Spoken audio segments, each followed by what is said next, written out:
How are you doing today? Today I want to do a little bit of a different video than what I normally do. Normally I'm doing pens that I've found and restored, and today, looking around YouTube, I just didn't see, I don't know if I saw any actual videos about the Montblanc Hemingway, so I just want to do a short video about it. Um, did want to show you what you get if you have a complete set. You would have an outer box that would have that on it, along with a label there. See, they originally sold for $600. You would get the famous Writer's Edition book box. Looks like that. Then it would open up. Get a little tab on the top. Put it in. It just holds the pen. You would also get the Hemingway book. And make sure if you have the fountain pen that it actually is the one for the fountain pen. They do get mixed up out there. Easy way to tell it's for the fountain pen. If you open it up, page 5, there is a fountain pen in the picture. You would also, depending on if the person sent it in or not, you would get something similar to this. This would be to send it in for the reply card. I've seen some people have a little thing that looks like a credit card. Those would be the people that actually would have sent it in and got the card back from Montblanc. So, it's just some interesting information I found from looking, in that book that comes with it. They kind of give a little bit of background because this was the first pen in the writer's editions of the limited edition pens. So it said, to celebrate the inauguration of the Montblanc de la Culture Foundation in May 1992, Montblanc introduced a commemorative fountain pen of rare elegance. This was the Lorenzo de Medici, handcrafted of precious materials in a limited edition, just 4,810. Not surprisingly, these splendid writing instruments were immediately coveted by collectors. In view of the, and it says tremendous, and I'm wondering if that's a typo and it's supposed to be tremendous, response to the Lorenzo de Medici, Montblanc is now proud to present the limited edition Meisterstück Hemingway. And then it goes on to say that only 20,000 of these exceptional pens exist worldwide, and that the Meisterstück Hemingway is modeled in the classic Montblanc design dating from the 1930s. They do identify the colors as being coral red and espresso. They say they're rich, deep, and earthy. The nib is 18 karat gold with a finely engraved platinum inlay. And the Montblanc Hemingway would have been available originally in only a fine, medium, broad, or oblique. One interesting thing I've noticed that in the book, they do explain how to fill the pen, and I have seen in Montblanc's own YouTube video, they do say to release 4 to 6 drops of ink back into the inkwell when you're filling it. And I have found this to be actually very important. If you do not do this and you turn your pen right side up, the ink will flood out of the feed onto the section. You'll have an inky mess if you don't wipe it all off. They do say it's basically to save ink, otherwise you will just be wiping it off. And they also say then, with the nib pointing upwards, then tighten the twist top. Wipe the surplus from the nib and section with a lint-free tissue or a soft cloth. And they say to only use Montblanc ink as it is balanced for the feed system. So we'll go on to the pen here. As you can see, it actually, it doesn't show up, but they are actually brown and this coral color. And there is a grain that I've noticed in both the espresso and the coral. If you hold a flashlight up to the coral, you'll actually see it's not just a plain flat coral, there actually is a little bit of a grain to it. And then same with the brown portions as well. Now, my one complaint with this pen is when they made this, they made the caps, the resin, so thin that they are very easy to crack.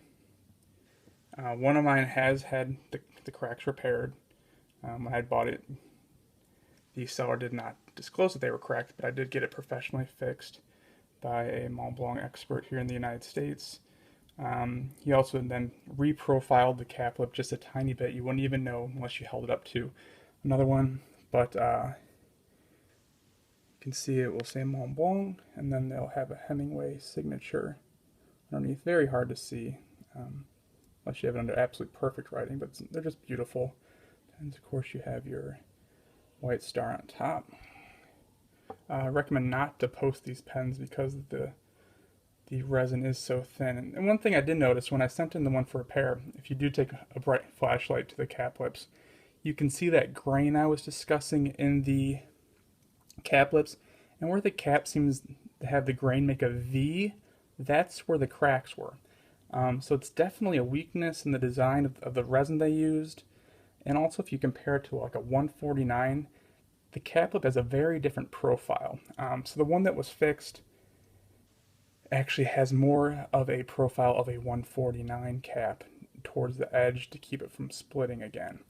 Like I said, you can't even tell that the cap was repaired.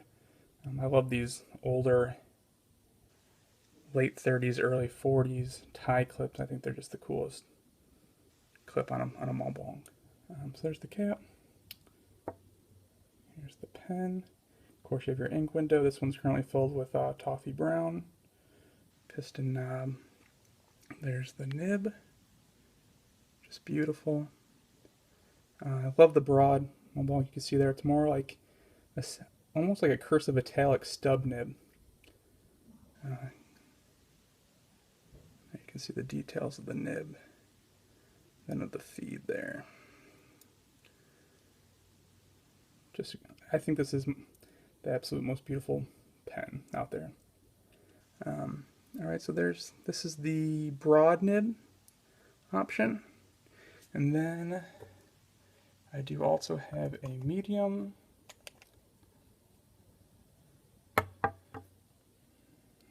Here's the medium. This is the one that had the cap repaired. Like I said, can't even tell anything's been done to it unless you were to hold it up. Then it's still even hard to see that it was repaired. Here's the medium nib. It's just a standard. Well, I've got this one filled with Irish green. See the inlay again. It's interesting how their nibs kind of almost point up. You get the ball of iridium at the end, and they point up slightly. Okay, so this one's with the Irish green. So I'll just do a quick writing sample. I understand these are a little bit different than a standard 149 nib, but that they are the same size and same profile pretty much. It has to do with just I believe a cutout. But so here's the medium.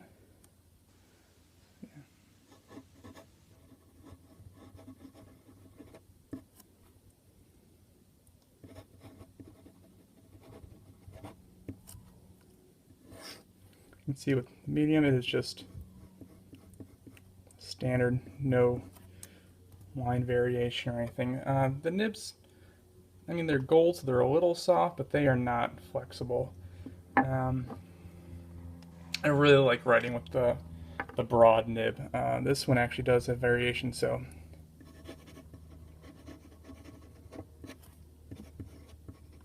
it is just the smoothest nib I own. So let me just show you what this one. So you got, if you go straight across, you get a normal kind of thin line. You go down, you get a much wider. Let's move it closer so you can see the two there. But I think the size 9 nib and broad from Montblanc is my just absolute favorite. You can see the difference between the medium. This is just some junk paper I have. You can see the medium nib holds up fine. The broad does feather a little bit on this paper, but it's not a skipping issue just because I have a little awkward angle. Pen writes beautifully when you have some nicer paper. But you can definitely see the difference in line variation on the broad. Like I said, the medium. This medium seems to be a little bit on the dry side. I don't know. It's kind of, everyone says their pens are gushers, but this medium is definitely on the drier side. It's definitely not a gusher. But anyways, I just wanted to show the two pens. Here they are side by side again. I just love how these pens look. Absolutely beautiful. Definitely the color of the 1930s from the Parker Big Red. And just absolutely beautiful. Well, thank you very much for watching.